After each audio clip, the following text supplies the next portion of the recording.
بسم اللہ الرحمن الرحیم۔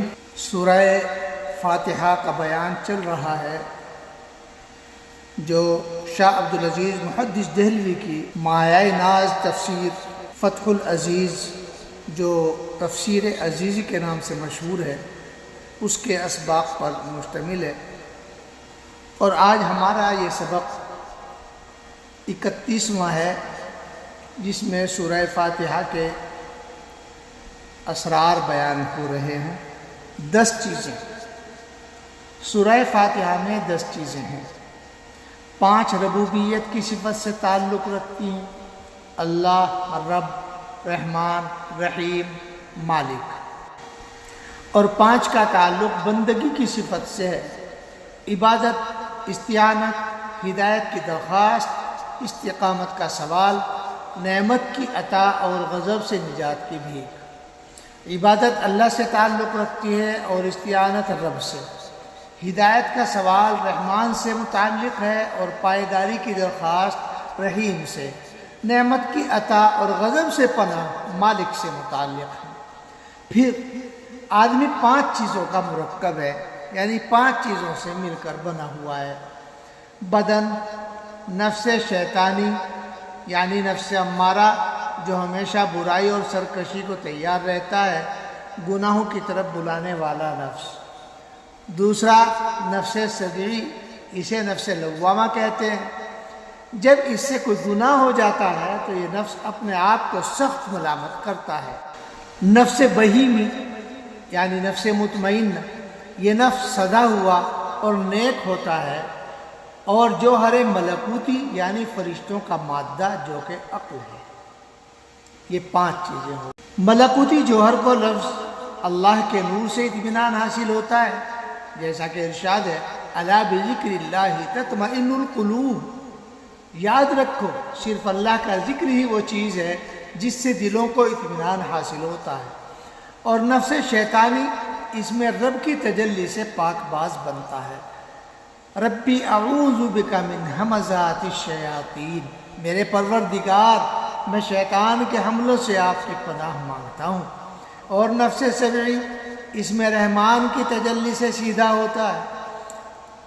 الملک یومئذ الحق للرحمن، اس دن حقیقی بادشاہی صرف رحمان کی ہوگی۔ اور نفس بہیمی، اس میں رحیم کی سکینیت سے سدھرتا ہے۔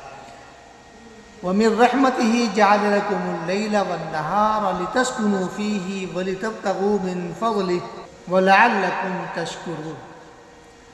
یہ تو اسی نے تمہارے لیے رات بھی بنائی ہے اور دن بھی، تاکہ تم رات میں آرام کرو اور دن میں اللہ کا فضل تلاش کرو، اور تاکہ تم شکر گزار بنو۔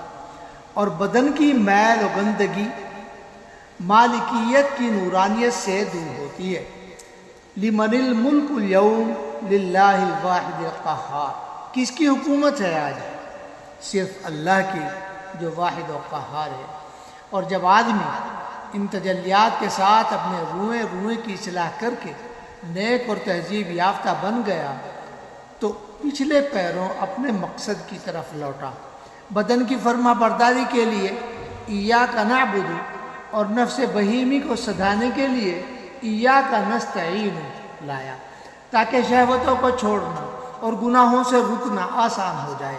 نفس صدعی کی پکڑ سے نجات کے واسطے اہدنا کہا تو نفس شیطانی کے مکر و فریب سے حفاظت کے لیے استقامت طلب کی۔ ملکوتی جوہر کو درست کرنے کے لیے نیک روحوں کے ساتھ کی التجا کی تو بری روحوں سے دور رہنے کے لیے غیر المغضوب علیہم ولا الضالین کی دعا بھی ساتھ ہی ساتھ مانگ لی۔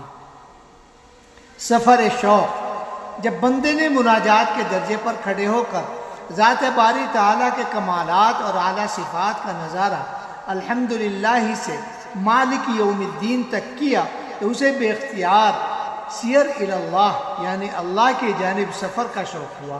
اپنے شوق سے مجبور ہو کر اس نے سفر کا پختہ ارادہ کر لیا۔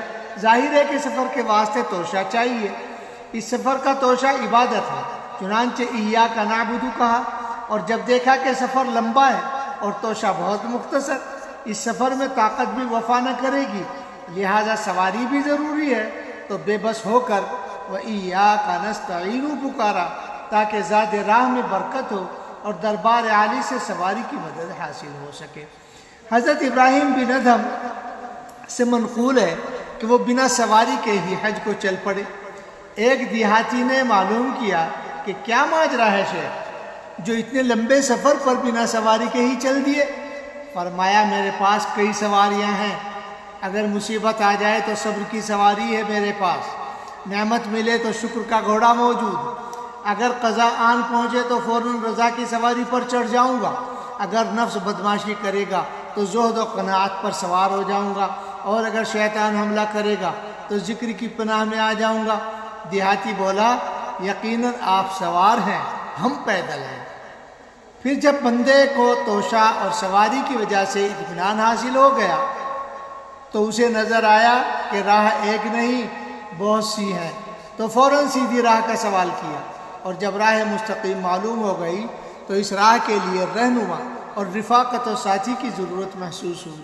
چنانچہ نبی کو راہبر و رہنما بنایا اور اولیاء و صالحین کو اپنا رفیق سفر و ساتھی منتخب کیا، اور اس راستے میں اڑچنوں، کانٹوں، پتھروں، گھاٹیوں اور رکاوٹوں کے آنے کا بھی پورا اندیشہ تھا، اس لیے ان سے بچنے کے واسطے غیر المغضوب علیہم ولا الضالین کے مضمون کی درخواست بھی اپنے پروردگار کی بارگاہ میں پیش کر دی ہے۔ سورہ فاتحہ کے اسماء گرامی، یاد رکھیں کہ اس سورت کے نام بہت ہیں، ان میں سے کچھ ناموں کو ہم یہاں ان کی شرح و تفصیل اور اس نام کی وجہ کے ساتھ بیان کریں گے تاکہ اس تمام سورت کے اندر جو فوائد پوشیدہ ہیں وہ ظاہر ہوں۔ فاتحۃ الکتاب، اس کا نام فاتحۃ الکتاب ہے۔ اس نام کو اختیار کرنے کا سبب یہ ہے کہ کتاب الہی اسی سورت پر کھلتی ہے اور اسی سے اس کی کتابت اور نماز شروع کی جاتی ہے، بلکہ اس سورت کی پہلی آیت بسم اللہ اور حمد تو ہر ایک کتاب کا آغاز ہے، اور ہر چیز کا وجود باری تعالیٰ کے نام سے ہے اور اس کا باقی رہنا اس کی رحمت پر ٹکا ہوا ہے، اسی لیے اس سورت کا نام فاتحہ ہے، کیونکہ اس سے بہت سے علوم و فضائل کا دروازہ کھلتا ہے۔ چنانچہ بسم اللہ ذات باری تعالیٰ اور اس کے ناموں کی طرف اشارہ ہے جو ہزاروں سے بھی زیادہ ہے، اور پورا دین اور شریعت اس کی پہچان اور عبادت کے لیے ہے، اور الرحمن الرحیم ذات باری تعالیٰ کا اپنے کمالات و صفات کے ساتھ دنیا میں ظہور فرمانے کی جانب اشارہ ہے، اور تمام علوم کا آخری مقصد اسی راز کو جاننا ہے۔ حرف با جو ملانے اور چپکانے کے لیے ہوتا ہے وہ انسان کا باری تعالیٰ کے اسماء و صفات میں ڈھل جانے کی جانب اشارہ ہے، اور انسانیت کی معراج یہی ہے، اور حمد ان نعمتوں کے شکر کی طرف اشارہ ہے جو تمام جہانوں خاص کر انسان کے بدن میں پھیلی ہوئی ہے۔ بڑے طبیبوں کے مطابق ان کی تعداد 5000 سے زیادہ ہے۔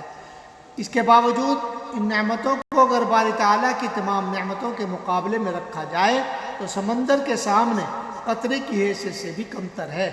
چنانچہ اس نعمت کی معرفت سے خود اپنی ذات و نفس کی معرفت اور نفس کی معرفت سے تمام مخلوقات کی معرفت حاصل ہوتی ہے، اور رب العالمین میں موجودات و مخلوقات کی قسموں کی جانب اشارہ ہے۔ مثلا ارواح عالم شہادت یعنی دنیا کے اجسام، عالم امثال یعنی آسمان، چاند، فرشتے وغیرہ کے اجسام، اور آراز الرحمن الرحیم میں ہر قسم کی خیر و بھلائی اور تمام فتنوں سے نجات کی طرف اشارہ ہے، اور بحث کا یہ مدعا علم کا بڑا مقصد ہے، اور مالک یوم الدین میں معاد یعنی آخرت کی طرف اشارہ ہے، یعنی جسموں کے الگ ہو جانے کے بعد بھی نفس کا باقی رہنا، بعض لوگوں کا خوش بختی اور بعض کا بدبختی سے دوچار ہونا، آسمان و زمین اور ان کی مخلوقات کا تباہ و برباد ہو جانا، سور کا پھونکا جانا، موت کے بعد دوبارہ زندہ ہونا، اپنے اعمال کے ساتھ میدان محشر میں کھڑا ہونا، اعمال کا تولا جانا، جنت کے درجات، جہنم کے تہخانے، اور انبیاء، علماء، شہداء اور نیک لوگوں کی شفاعتوں کا حال، اور یہ معاملہ علم اعتقاد یعنی ایمان کے بڑے مقاصد میں سے ہے۔ اور ایاک نعبد اشارہ جسم و جان کی عبادت کی جا رہی، جن میں سے کچھ کا بیان فقہ و سلوک کی کتابوں اور ذکر و وظائف کے طریقوں میں کیا گیا ہے۔ اور ایاک نستعین اشارہ ہے دنیا میں چلنے والے تمام کاروبار، کاریگری اور دستکاری کی طرف، اس لیے کہ انسان کی تمام صنعت و کاروبار مخلوق کے ساتھ ذات باری تعالیٰ کی امداد و استعانت پر ٹھہری ہوئی ہے۔ مثلا کھیتی کے کاروبار اور پیشے کو ہی لیں، اس کا دار و مدار اس پر ہے کہ بیج کس چیز کا ہے، زمین کا حال کیا ہے، موسم کس فصل کے موافق ہے، اور دھوپ، چاندنی، لوہا، بیل، چمڑا وغیرہ کا بھی دخل ہے۔